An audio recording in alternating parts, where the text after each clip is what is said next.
I've been doing this thing to myself where I say I don't know what I want, or maybe I don't want the thing I want, to keep me stuck here, because to own what I want inherently means I'm going to be uncomfortable.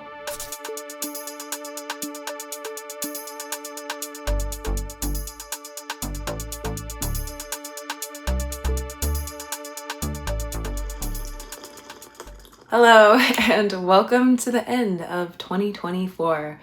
We have officially made it.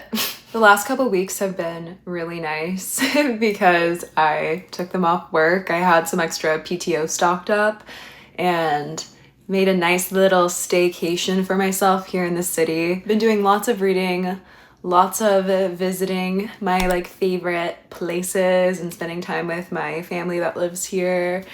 And a lot less cooking and baking than I thought I was gonna do, but still cooking and baking, good things as always. It's been very nice, very recharging.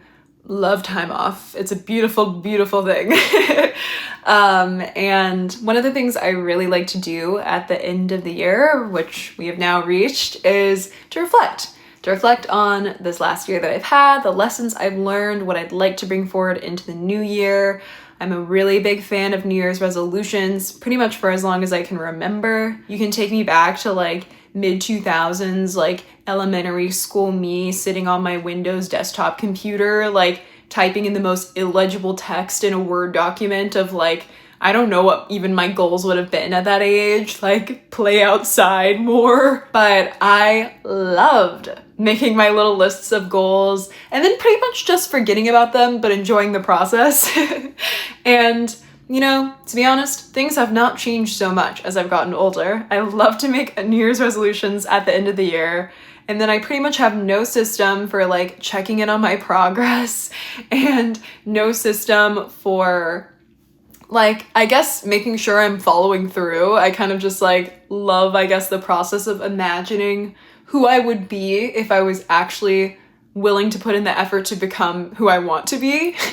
And then being nice job, and moving on. I say all this in a jokey tone, but my kind of seeming inability to follow through with my goals is one of my biggest insecurities. It's not a quality I am super fond of or proud of in myself, but I think because I struggled with the follow through, a kind of self-defense mechanism came up of sorts where even though I'm someone who I do know what I want, I would I've convinced myself, I've been under this fog for several years now where I'm well, two things.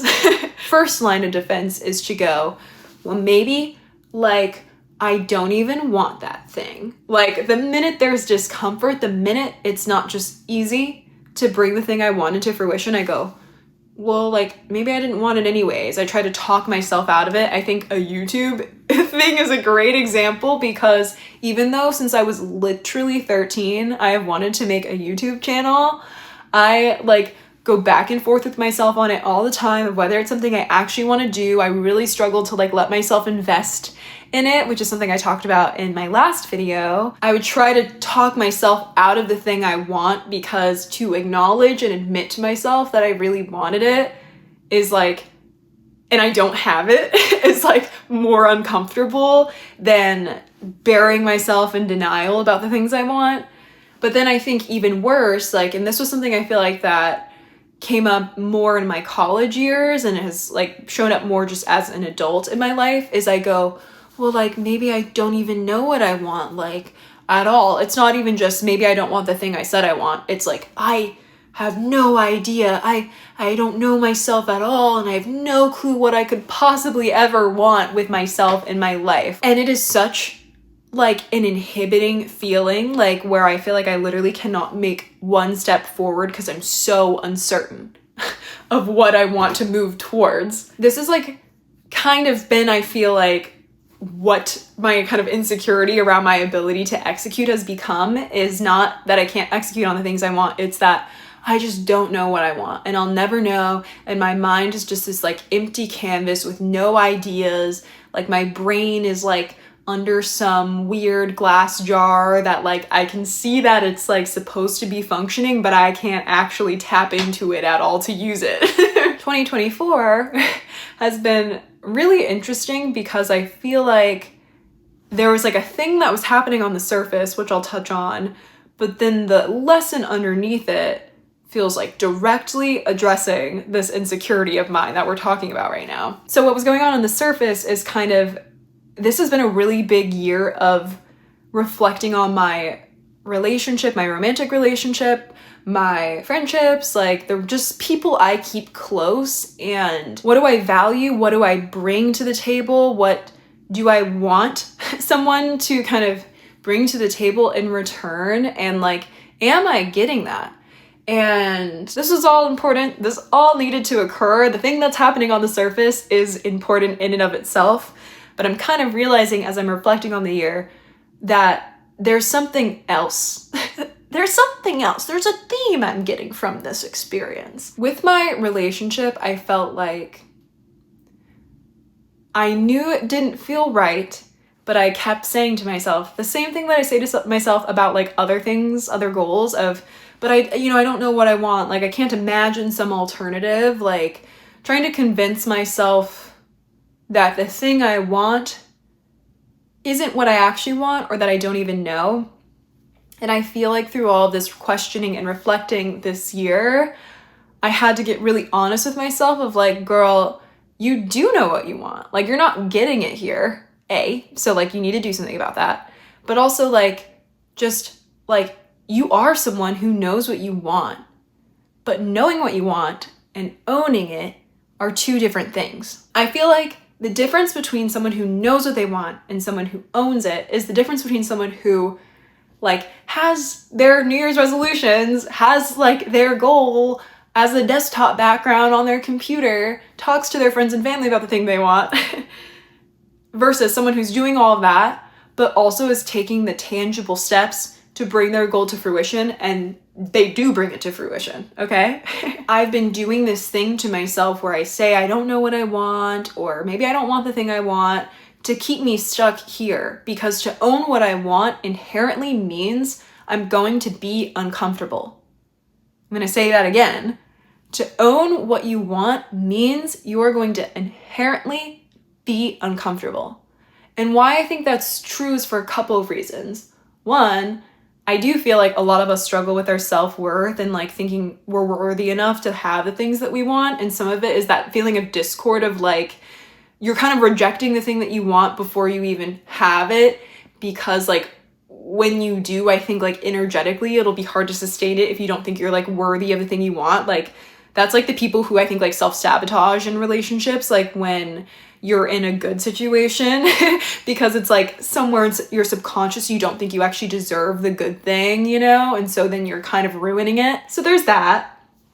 But I also think that there is just like a true discomfort in transformation and going from one thing to like something else, especially something that doesn't exist yet, you know, in your life. Like that is uncomfortable. To get from point A to point Z, it's like you are going to have to do things you haven't done before, respond to situations in ways that you don't instinctually respond to them in, like invite new opportunities in, like be open to new things, say no to stuff that's familiar to you, etc., until you get to where you want to go. And it's uncomfortable. Our brains love homeostasis. Our brains love what's familiar, like, because it's what keeps us safe, you know, like psychologically, I feel like our brains really cling to that which is familiar rather than risk something that's unfamiliar, even if it might get us to a better feeling place, like once we kind of recalibrate into our new normal.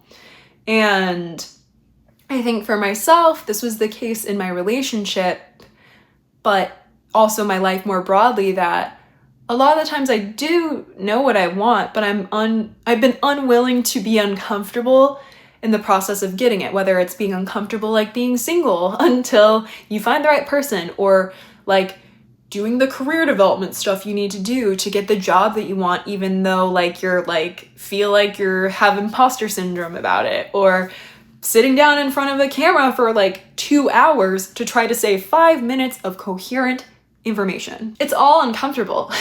But the thing you get on the other end is that thing you want. And what's nice about that is like, it makes the discomfort worth it.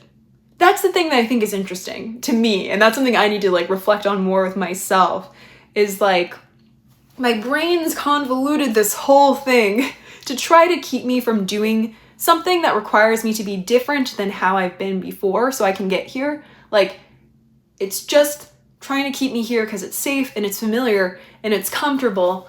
But the thing is, like, a lot of the times what's safe and familiar and comfortable, if it's not what we actually want, like, that what's safe and familiar, it doesn't mean that it feels good.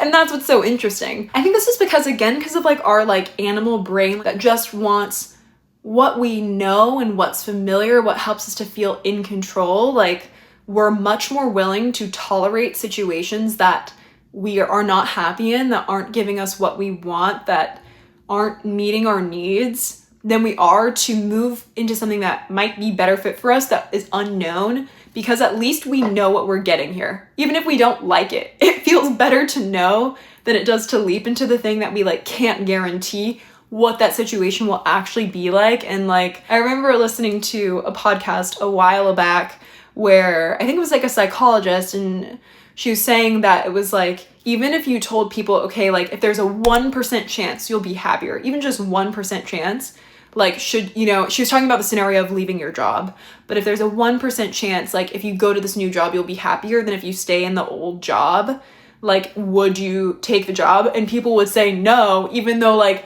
1% is still like a tangibly better difference than staying where you are. And it's just strange. And I feel like for me personally, like that is a thing that's really held me back when it comes to actually like moving forward towards my goals. And of course, there's the systemizing part of it where I'm like, I'm probably doing too many goals and I don't have like a good system for like how I'm going to approach them, and productivity hacks and whatever, which I'm trying to be better about with my New Year's goals this year. But I do think,